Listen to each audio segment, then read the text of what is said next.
Mwongeye mwaramutse nanone, turabaramukije mugire igitondo cyiza kuri uyu munsi wa kabiri w'isabato. Tugiye kwiga ingingo yo kuwa kabiri, twibuka neza ingingo twize y'ejo yavugaga ngo ikibazo cyavutse mu bigishwa. Muri make iki ni ikibazo cyavutse mu bigishwa ba Yohana ubwo bari bafite ishyari y'uko umurimo wa Yesu Kristo uri gutera imbere kuruta uko Yohana ari kubikora. Bigera n'ubwo bajya kuregera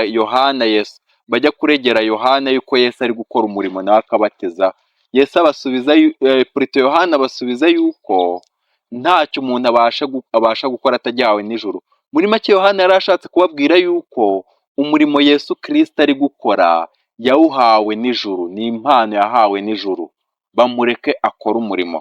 Aka kanya rero tugiye kureba ingingo yo kuwa kabiri ivuga ngo umurimo wa Yohana. Ariko mbere yo kugira ngo dutangire iyi ngingo, mureke tubanze duce bugufi dusenge. Uwiteka Mana yacu, twongeye kugushimira uburyo wabanye natwe, tukaba tugeze muri aka kanya tugiye mu kuko w'abazima bihimbarizwe. Turagusabye kugira ngo muri ibi byigisho twiga buri munsi udufashe, bitubere impamba n'urwego bizatugeza iwawe, mu izina rya Yesu, amen. Murakoze.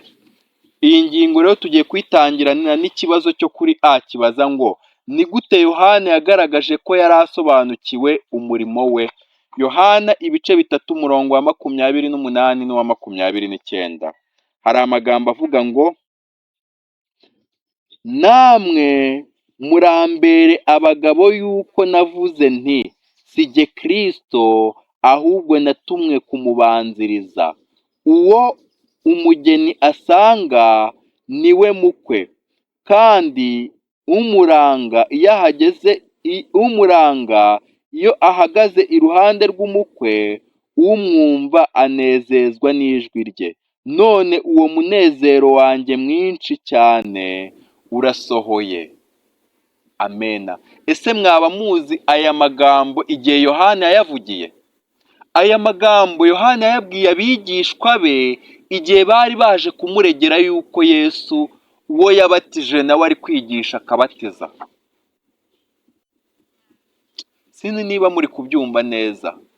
Bo baje kumuregera, Yohana arababwira ati mwibuke ko nababwiye ko atari jye Kristo, ahubwo jye naje kumubanziriza, naje guteguza inzira ze kugira ngo Yesu Kristo azaza avuga ubutumwa. Aya magambo Yohana yavuze yagaragarizaga abigishwa be yuko umurimo we ari uwo gutegurira uwo nguwo bari kuza bamuregera, uwo bafitiye ishyari. Mureke twumve amagambo ari mu mwuka w'ubuhanuzi arabidusobanurira neza. Aravuga ngo Yohana yigaragaje nk'umuranga wakoraga umurimo nk'uw'intumwa ihuza imiryango yombi y'abitegura gushyingiranwa. Ubwo umukwe yari amaze kwakira umugeni we, umurimo w'umuranga wari urangiye. Hano birumvikana Yohana yashatse kuvuga yuko ubwo yaherehereje abantu kuri Kristo, Kristo akaba yaraje agatangira umurimo we, umurimo we wari urangiye. Muri make yari ashatse kubwira abigishwa be ati mwe kugira ishyari, kuko uriya niwe nateguriraga umurimo, none umurimo we ugize gute? Uratangiye. Yishimiye umunezero w'abari wamaze guhuzwa n'umurimo yari yarakoranye imbaraga. Yohana yari yarahamagariwe kuyobora abantu kuri Kristo, kandi byari ibyishimo bye kubona umurimo w'umukiza ujya mbere. Amena. Yohana we ibyari bibabaje abigishwa be, ahubwo we wari umunezero we, kuko yari yishimiye kubona umurimo wa Kristo uri gutera imbere. Amena. Mureke dusome ikibazo cyo kuri B. Kirabaza ngo sobanura umurimo wa Yohana ndetse n'uwacu. Yohana igice cya mbere umurongo wa 23. Haravuga ngo ati ndi ijwi ry'urangururira mu butayu, nimugorere inzira y'Uwiteka. Kuri 29 haravuga ngo bukeye bwaho Yohana aza aho ari, aravuga ati nguyu umwana w'intama w'Imana ukuraho ibyaha by'abari mu isi. Amena. Umurimo wa Yohana wari uwuhe? Wari uwo guteguriza abantu kwakira Kristo. Igihe Kristo rero yahageraga, Yohana yaramuberetse arababwira ati nguyu umwana w'intama ukuraho ibyaha by'abari mu isi. Amena. Mureke dusome amagambo ari mu mwuka w'ubuhanuzi twumve umurimo wacu ni uwuhe. Yohana umurimo we wari uwo gufungura imitima kugira ngo bakire Yesu Kristo. Yesu igihe yaraje yaramubashyikirije aramubereka ati dore nguyu umwana w'intama ukuraho ibyaha by'abari mu isi. Twebwe umurimo wacu ni uwuhe? Urebye ntawe utandukaniye n'uwa Yohana. Dusome amagambo yo mu mwuka w'ubuhanuzi aravuga ngo Yohana yari yarageze ku rugero rwo kwigomwa ibimunezeza kuko yitegerezaga umucunguzi mu kwizera.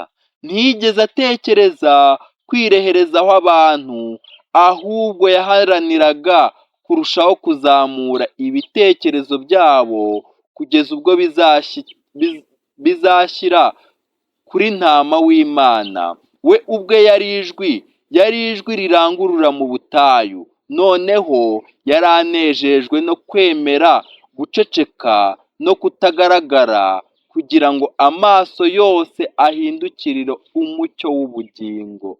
Amen. Yohana murumva imikorere ye. Inshingano ye yari iyo kurohereza abantu kuri Kristo.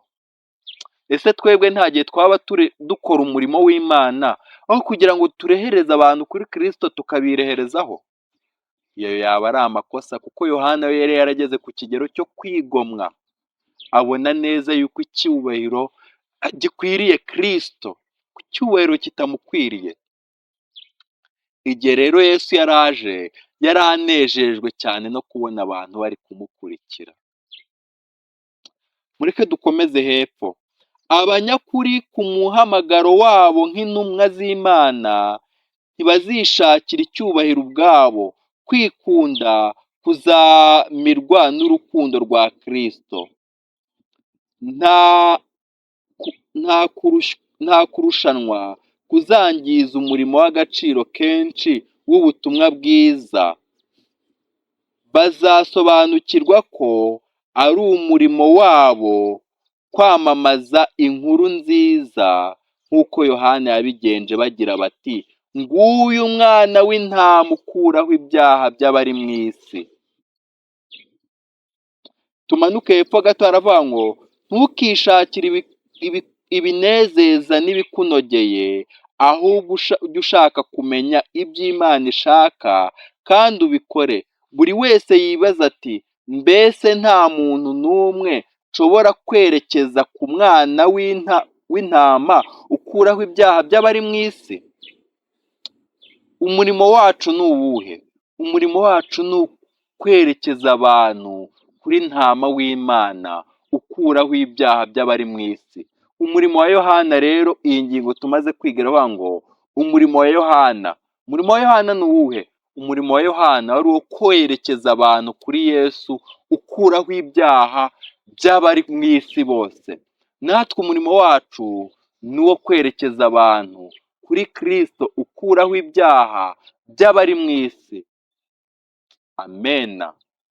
Mureke rero mbararikire kugira ngo aho kugira ngo twireherezeho abantu twigisha ubutumwa, dukore turehereza abo bantu kuri Kristo, kuko Kristo niwe uzabakuraho ibyaha. Murakoze, mukomeze kugira umunsi mwiza.